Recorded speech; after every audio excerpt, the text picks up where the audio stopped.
रूस यूक्रेन के बीच खींची बारूदी लकीर को लांघना किस पर भारी पड़ रहा है, ये अब तक साफ नहीं हुआ।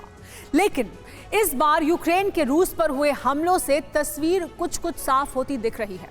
यूक्रेन ने रूस पर हवाई हमले तो किए, लेकिन एक ऐसे एयरबेस को भी टारगेट पर ले लिया जिसने यूक्रेन की तबाही का अलार्म बजा दिया। रूस ने अब उस घातक शिकारी को वॉर जोन में भेजने का फैसला कर लिया है, जिससे लगातार हमले हुए तो तय है कि यूक्रेन कभी बढ़त नहीं बना पाएगा। देखिए विनाशक रेस का मौजूदा फेस।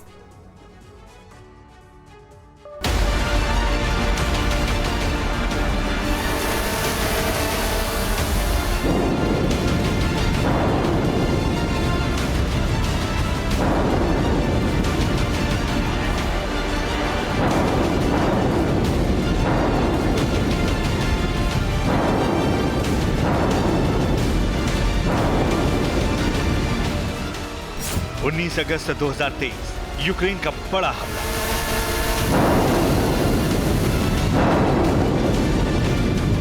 रूस में धमाके कई हुए। कल्पना से पहले हुए इन हमलों को यूक्रेन ने बेहद खुफिया और खतरनाक तरीके से अंजाम दिया।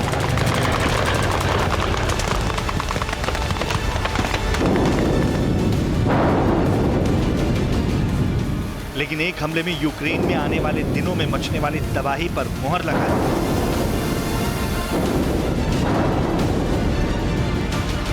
ये हमला हुआ है नोवगोरोद में।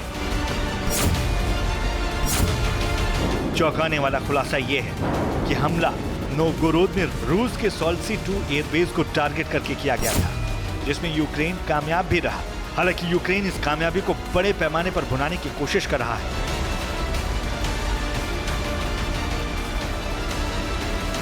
नेटो और पश्चिमी देशों के सामने यूक्रेन ये साबित करने में कामयाब हो सकता है कि जंग में उसने रूस को बड़ा झटका दिया है और उसे लंबी दूरी के बड़े हथियार मिले तो रूस को एक बार फिर तोड़ने का मादा भी कीव में है।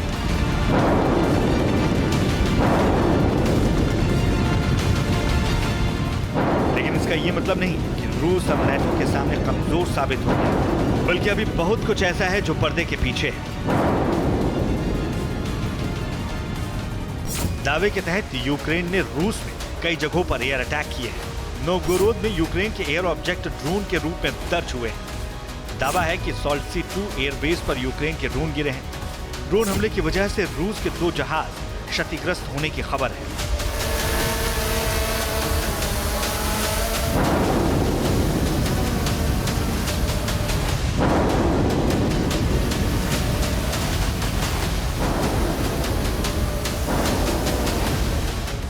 हालांकि रूस को नुकसान पहुंचाने की खबर यूक्रेन से आई है, जिसमें रूस को बड़े नुकसान का अनुमान है, जबकि यूक्रेन के रक्षा विभाग ने इस विषय पर टिप्पणी नहीं की।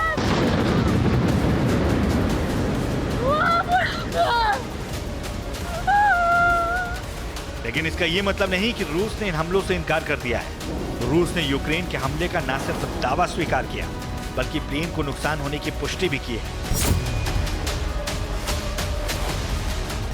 रूस के रक्षा मंत्रालय ने बयान जारी कर कहा, नोवगोरोद क्षेत्र के एक सैन्य हवाई क्षेत्र पर कॉप्टर टाइप ड्रोन से हमला हुआ था। ड्रोन से हुए धमाके के कारण पार्किंग में आग लग गई और रूस का एक सैन्य विमान भी क्षतिग्रस्त हुआ है।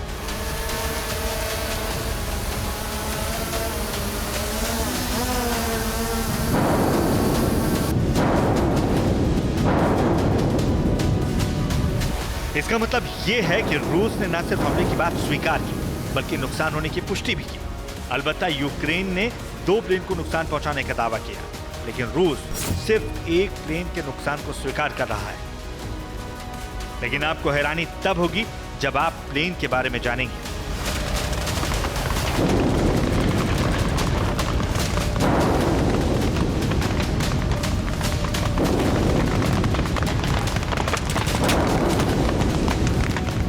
दावे के तहत जिस प्लेन को नुकसान पहुंचा वो Tu-22M3 सुपरसोनिक बॉम्बर था। गस्त्र विमान के रूप में Tu-22M3 बॉम्बर की पुष्टि नहीं की है, लेकिन संभवतः यूक्रेन का दावा सही हो सकता है।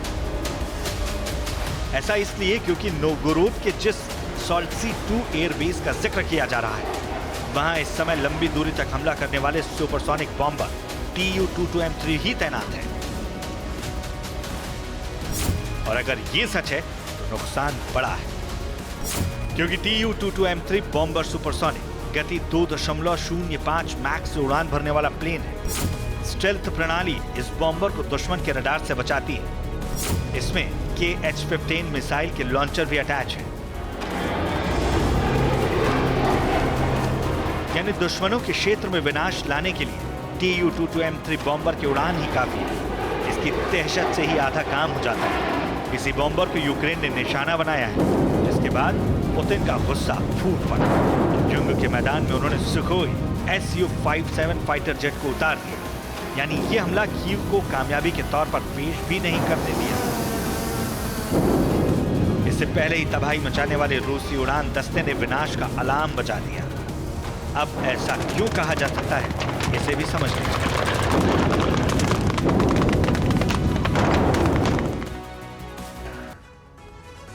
यूक्रेन में तबाही मचाने के लिए पुतिन अपनी चाल चल चुके हैं।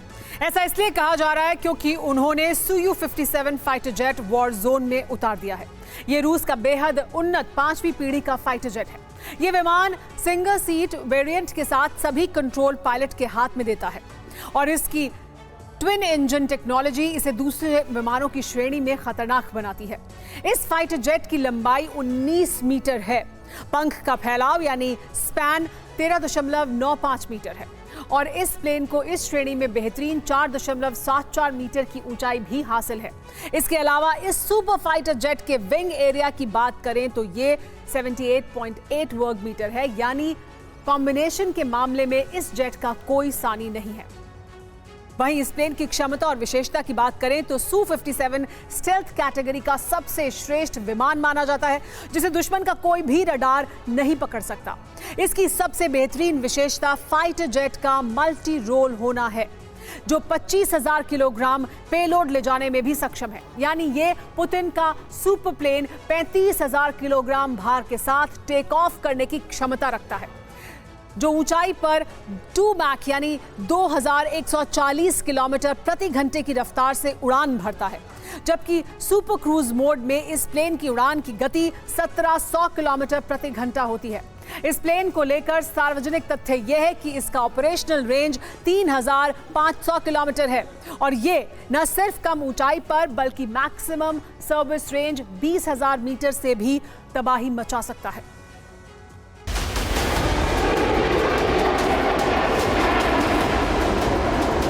तकनीकी रूप से Su-57 कितना खास है, ये तो आप समझ ही चुके होंगे। इस श्रेणी में ऐसा कोई फाइटर जेट नहीं है जो रूस के Su-57 के बरक्स खड़ा होता या उसे टक्कर भी देता।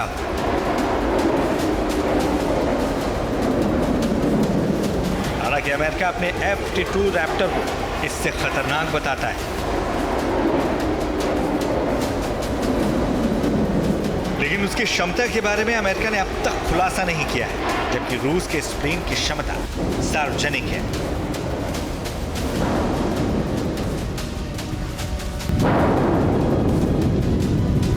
इस प्लेन को कंट्रोल करना रूसी पायलट्स के लिए बेहद आसान है। बेहद कम ऊंचाई पर भी रूसी पायलट्स इस प्लेन के जरिए बेहद विनाशकारी हमलों को अंजाम दे सकते हैं।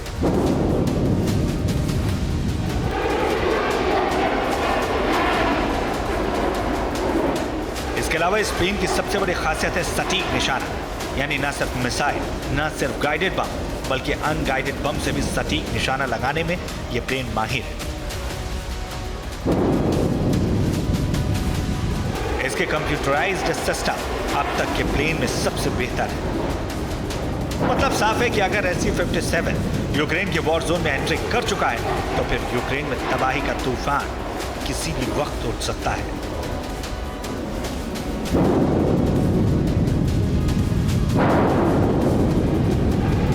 Bureau report, TV9 Bharatvarsh.